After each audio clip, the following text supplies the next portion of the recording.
Good afternoon, it is Thursday. I'm just going to sit out here because it's nice and sunny and do a video. It's going to be a two-part, but I will film it both today and they'll be uploaded tonight and tomorrow, depends on my Wi-Fi. So what I've got is the rainbow fractal that I divided up. Okay, so I've spun a little bit there. Sorry, the bin men turned up, so I had to just sit here and spin a bit. I couldn't have a video on. So yeah, have your wool already drafted out, and then just gently draft it in, do little bits, thick, thinner.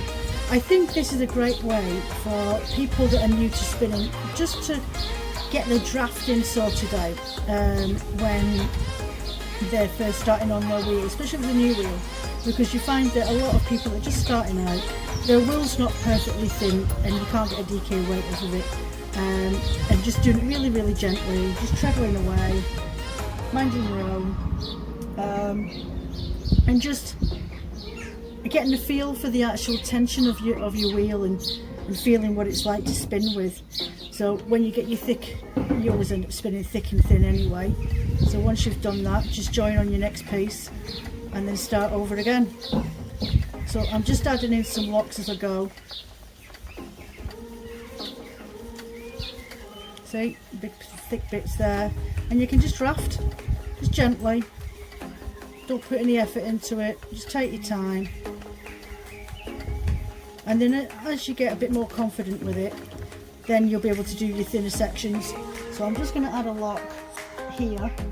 So I've got this big piece and I'm literally going to wrap it around, twist it around itself just a little bit, because it's got no join ends on the end of this one, because it's two locks stuck together.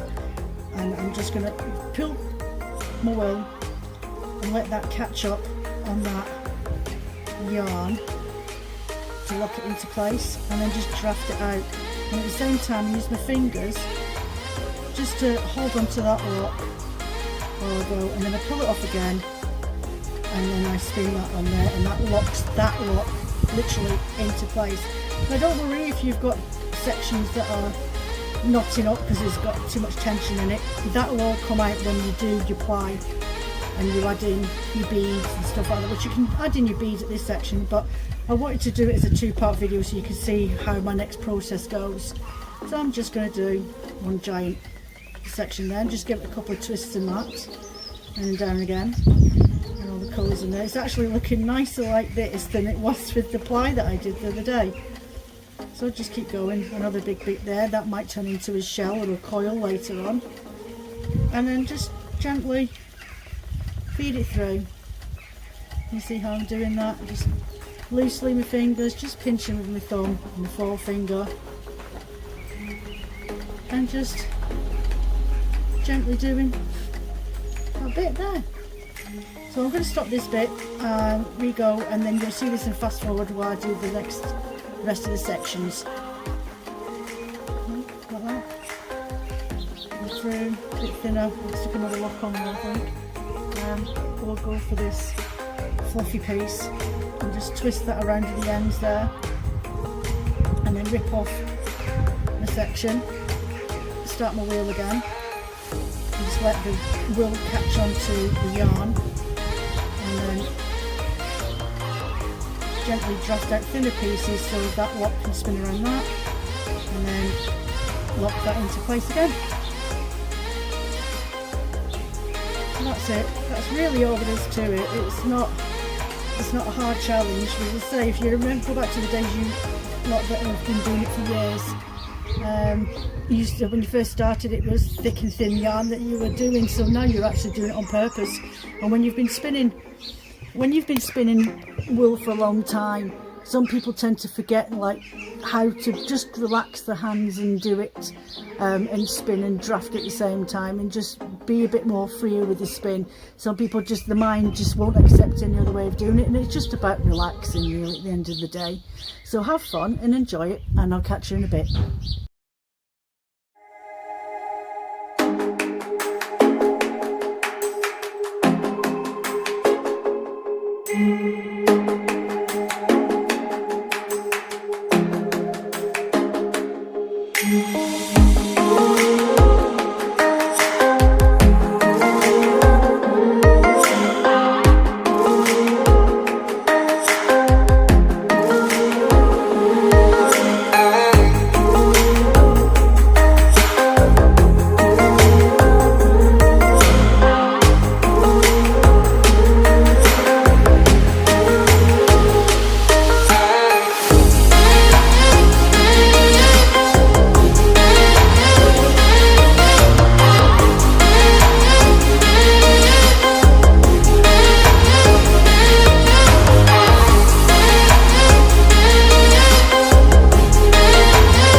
So you see me do, when I get to these chunky bits, I sort of tilt my finger up so it catches a bit more of a twist in it, so when you do go to apply it later on, you don't end up with loose fibres popping out when you're doing your coils and your shells.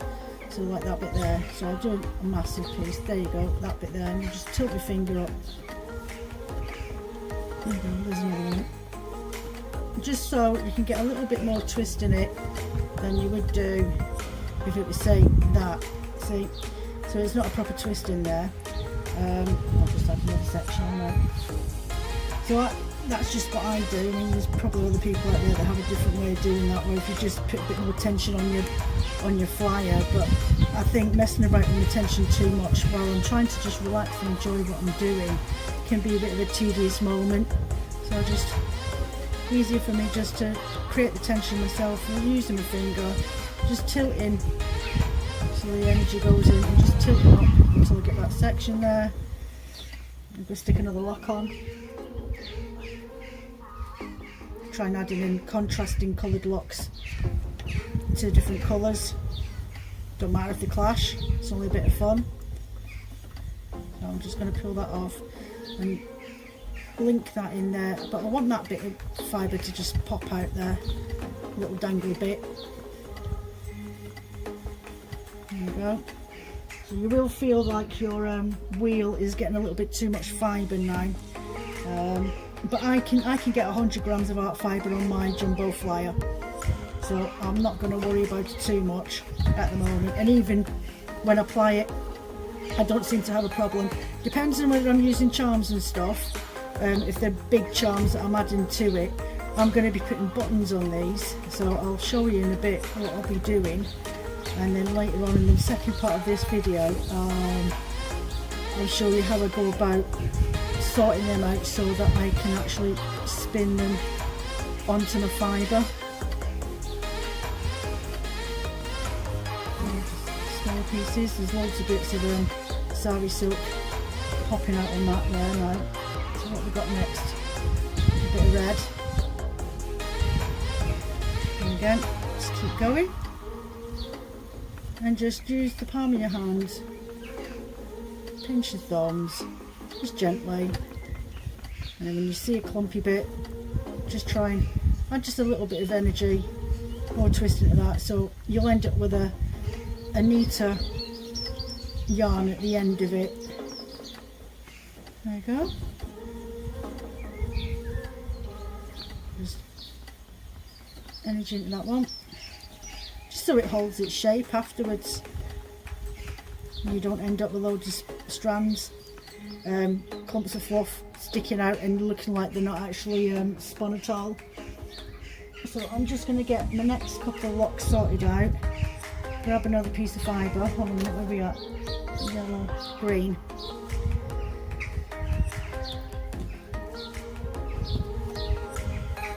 So I'm just going to add that on. There's some sari silk in there.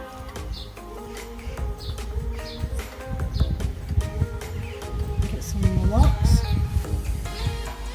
Open them up a little bit.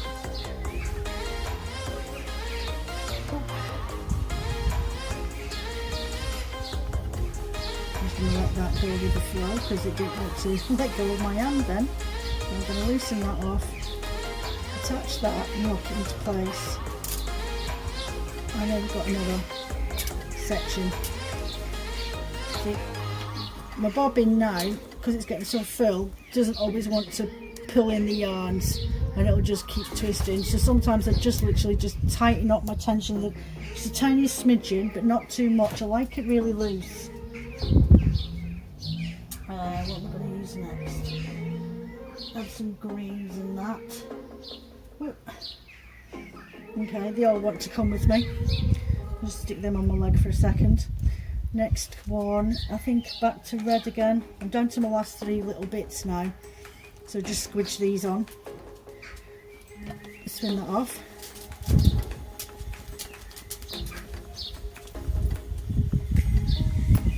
There we go. I'm going to twist that one around. Pull off my yarn and my fibres. I'm going to lock that into place, and I'm going to lock that into place underneath. There we go. I'll do that again. I'm getting a longer one actually. This one's any longer ones. There we go. It's in yellow. So get your lock, twist it around on itself like that, and maybe another one. Okay. Pull off your fibres, start your wheel, and just let that lock that in place. There you go, and then pull that over the other side, and then that'll end up in front of there. So there you've got a lock spun. So I'll just pull that out so you can see that. See? I'll do another video later on down the line, just showing a couple of more in slow motion techniques.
So there you have it, climb off, singles and single yarn in thick and thin with some locks added in there. And I've done a couple of different ways of adding in my locks, which I usually do that, it's just a matter of playing around, as I say. So I'm quite happy with that. So I'm going to stick that back on there, and I have got, I think I may have put them in my pocket. Is that the front pocket? I think I might have done. There we are.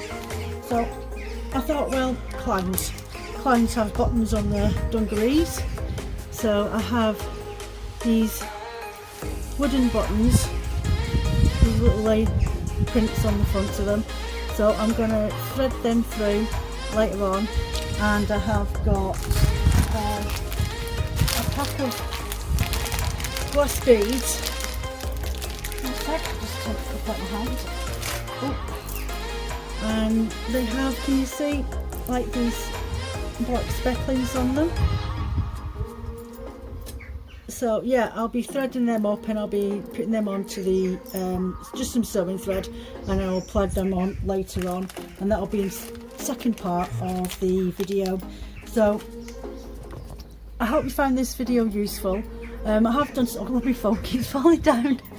I've tried to do it in a way that it's not patronising, that you feel like you can have some fun and maybe learn a couple of tips. There are other people out there that do videos that for art yarn spinning, and if you want, I mean, I don't want to cast off from myself, but if you go on to onto YouTube and put in art yarn spinning, you will find some quite amazing artists on there. My favourite, and who I learned to spin with, was a woman who's based in Northern England, and she's on the account as Pinky Punky. And whenever any of my customers ask me, oh, where's the best place to learn, or how did you learn, or everything else, I always say go and watch her. She's an absolute genius. She knows exactly what she's doing, and that's where I learned to spin art yarns, and I won't go anywhere else. I still sit there and watch her videos and just remind myself, oh yes, do that, and then oh, forgot about that bit. Always learning. Oh, that's the fun about this fibercraft world. You could be doing it for 20-30 years and there's always something that you're like, well, why did I never think of doing that? So yeah, there's always something new to learn. So I hope you enjoyed this. Please give it a thumbs up and subscribe for new content. And I'll make an announcement on the second part of this video about future videos that I've got coming up over the next few months. So you take care of yourself. Have a lovely day out in the sun. I'm going to go off and paint the rest of my house. Bye.